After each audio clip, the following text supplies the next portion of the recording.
Kannada matrimony ಆಷಾಢ offer. ಈಗ membership ತಗೊಳ್ಳಿ, ಆಷಾಢದಲ್ಲಿ free ಆಗಿ ಯೂಸ್ ಮಾಡಿ. ಕರ್ನಾಟಕ ರಾಜ್ಯದಲ್ಲಿ ಒಂದು ಕಡೆ ತೀವ್ರತರವಾದಂಥ ಬರಗಾಲ,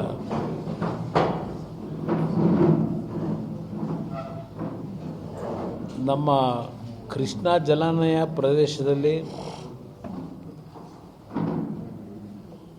ಅಲ್ಲಿರ್ತಕ್ಕಂಥ ಜಲಾಶಯಗಳು ಭರ್ತಿಯಾಗ್ತಕ್ಕಂಥದ್ದು ಒಂದು ಭಾಗವಾದರೆ, ರಾಜ್ಯದ ಉದ್ದಗಲಕ್ಕೂ ಬಹುಶಃ ಸುಮಾರು 150-160 ವಿಧಾನಸಭಾ ಕ್ಷೇತ್ರಗಳಲ್ಲಿ ಮುಂಗಾರಿನಲ್ಲಿ ಬಿತ್ತನೆ ಮಾಡಿದಂಥ ರೈತರ ಬದುಕು ಸಂಪೂರ್ಣವಾಗಿ ನಾಶ ಆಗಿದೆ. ರಾಜ್ಯದಲ್ಲಿ ರೈತರ ಆತ್ಮಹತ್ಯೆ ಸರಣಿ ಪುನಃ ನಾವೇನು 2013ರಿಂದ 2017ನೇ ಇಸ್ವಿಯವರೆಗೆ ಒಂದೊಂದು ಜಿಲ್ಲೆಗಳಲ್ಲಿ 100-200 ಜನ ರೈತರು ಆತ್ಮಹತ್ಯೆ ಮಾಡ್ಕೊಂಡಂಥ ಪ್ರಕ್ರಿಯೆಗಳು ಕಂಡಿದ್ದೇವೆ ನಾವು ಆ ಸಮಯದಲ್ಲಿ. ಇವತ್ತು ಈಗಾಗಲೇ ಪ್ರತಿನಿತ್ಯ ರೈತರ ಆತ್ಮಹತ್ಯೆ ಸರಣಿಯನ್ನು ನೋಡ್ತಾ ಇದ್ದೇವೆ. ನಮ್ಮ ಕಾವೇರಿ ಜಲಾನಯನ ಪ್ರದೇಶದಲ್ಲಿ ಜಲಾಶಯಗಳು ಭರ್ತಿಯಾಗಿಲ್ಲ, ಖಾಲಿ ಇದೆ. ಇವತ್ತು ನಮ್ಮ ಕಾವೇರಿ ಕ್ಯಾಚ್ಮೆಂಟ್ ಏರಿಯಾದ ಇರತಕ್ಕಂಥ ಜಲಾಶಯಗಳಲ್ಲಿ ನನಗಿರ್ತಕ್ಕಂಥ ಮಾಹಿತಿಗಳು ಬಹುಶಃ 54-55 TMC ಈ ಎಲ್ಲ ಜಲಾಶಯಗಳಲ್ಲಿ ಇರ್ತಕ್ಕಂಥ ಒಂದು ನೀರಿನ ಪ್ರಮಾಣ 54-55 TMC ಇದೆ. ನಮಗೆ ಕುಡಿಯೋ ನೀರಿನ ಸಮಸ್ಯೆಗಳು ಮುಂದಿನ ದಿನಗಳಲ್ಲಿ ಇದೇ ರೀತಿಯ ಮಳೆಯ ಕೊರತೆ ಆದರೆ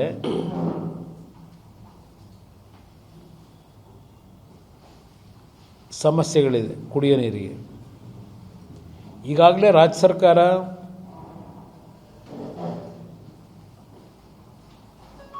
ಯಾವುದೇ ರೈತರು ಕೃಷಿಗೆ ನೀರನ್ನು ಅವಲಂಬಿತರಾಗಬೇಡಿ ಅಂತಕ್ಕಂಥದ್ದನ್ನು ಘೋಷಣೆನೂ ಮಾಡಿಬಿಟ್ಟಿದ್ದಾರೆ ಸರ್ಕಾರ. ಇಂಥ ಒಂದು ಬ್ಯಾಕ್ಗ್ರೌಂಡ್ನಲ್ಲಿ ಇವತ್ತು CWME ಇರ್ಬೋದು, CWRA ಇರ್ಬೋದು,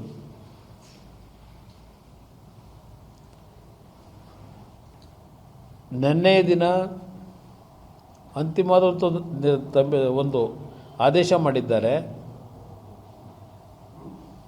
ಪ್ರತಿದಿನ 3,500 ಕ್ಯೂಸೆಕ್ಸ್ ನೀರನ್ನು, ಅಂದರೆ ಸುಮಾರು 15 ದಿನಗಳ ಕಾಲ ಬಿಡಬೇಕು ಅಂತಕ್ಕಂಥದ್ದು ಏನು ಹೇಳಿದ್ದಾರೆ.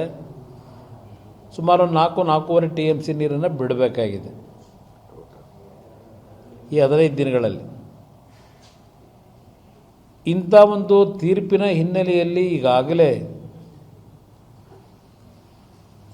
ಮೈಸೂರು, ಮಂಡ್ಯ ಹಾಗೂ ಈ ಭಾಗದಲ್ಲಿ ರೈತ ಸಂಘಟನೆಗಳು, ಕನ್ನಡ ಪರ ಸಂಘಟನೆಗಳು ಪ್ರತಿಭಟನೆಗೆ ಪ್ರಾರಂಭ ಏನು ಮಾಡಿದ್ದಾರೆ. ಇವತ್ತು ನಮ್ಮ ಮೈತ್ರಿ ಪಕ್ಷ BJPಯೂ ಸಹ KRSನಲ್ಲಿ ಪ್ರತಿಭಟನೆ ಮಾಡತಕ್ಕಂಥ ಘೋಷಣೆಯನ್ನು ಮಾಡಿದ್ದಾರೆ.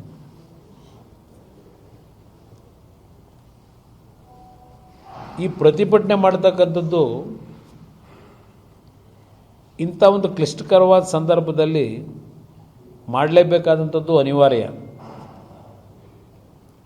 ನಾನು ಪ್ರತಿಭಟನೆ ಮಾಡ್ತಕ್ಕಂಥದ್ದು ತಪ್ಪು ಅಂತಕ್ಕಂಥದ್ದನ್ನು ನಾವು ಯಾರೂ ಹೇಳಲಿಕ್ಕೆ ಸಾಧ್ಯ ಇಲ್ಲ. ಏಕೆಂದರೆ ಕಾವೇರಿ ನದಿಯ ನೀರಿನ ನಿರ್ವಹಣಾ ಪ್ರಾಧಿಕಾರ ತೆಗೆದುಕೊಂಡಂಥ ನಿರ್ಧಾರಗಳಿಗೆ ಸರ್ಕಾರ ಇಲ್ಲ ನಮ್ಮ ಜನ ಮೌನದಿಂದ ಸಮ್ಮತಿ ವ್ಯಕ್ತಪಡಿಸಿದರೆ ಅದೇ ನಮ್ಮ ವೀಕ್ನೆಸ್ಸು ಆಗುತ್ತೆ ಅನ್ನೋದು ನನ್ನ ಅಭಿಪ್ರಾಯ. ಈಗಾಗಲೇ ಇಂಥ ಒಂದು ಸಂದರ್ಭಗಳಲ್ಲಿ ಹಲವಾರು ಸರ್ಕಾರಗಳು, ರಾಜ್ಯದ ಮುಖ್ಯಮಂತ್ರಿಗಳಿದ್ದಾಗ ಹಲವಾರು ಪಕ್ಷಗಳ ಮುಖ್ಯಮಂತ್ರಿಗಳು ಸಹ ಸುಪ್ರೀಂ ಕೋರ್ಟ್ನ ತೀರ್ಪಿನ ಆದೇಶದ ಮೇರೆಗೆ ಅಂತಿಮವಾಗಿ ತಮಿಳುನಾಡಿಗೆ ನೀರು ಬಿಡಬೇಕಾದಂಥ ಅನಿವಾರ್ಯತೆಯನ್ನು ಹೊಂದಿರತಕ್ಕಂಥ ದಿನಗಳನ್ನು ನಾವು ಸ್ಮರಿಸ್ಕೋಬೋದು. ಇಲ್ಲಿ ಏನೇನಾಗಿದೆ ಹಿಂದಿನ ದಿನಗಳಲ್ಲಿ ಅಂತೇಳಿ ನಾವು ರಾಜಕೀಯ ಮಾಡೋದು ಒಂದು ಭಾಗ, ಎಲ್ಲ ಸಂದರ್ಭದಲ್ಲೂ ರಾಜಕೀಯವನ್ನು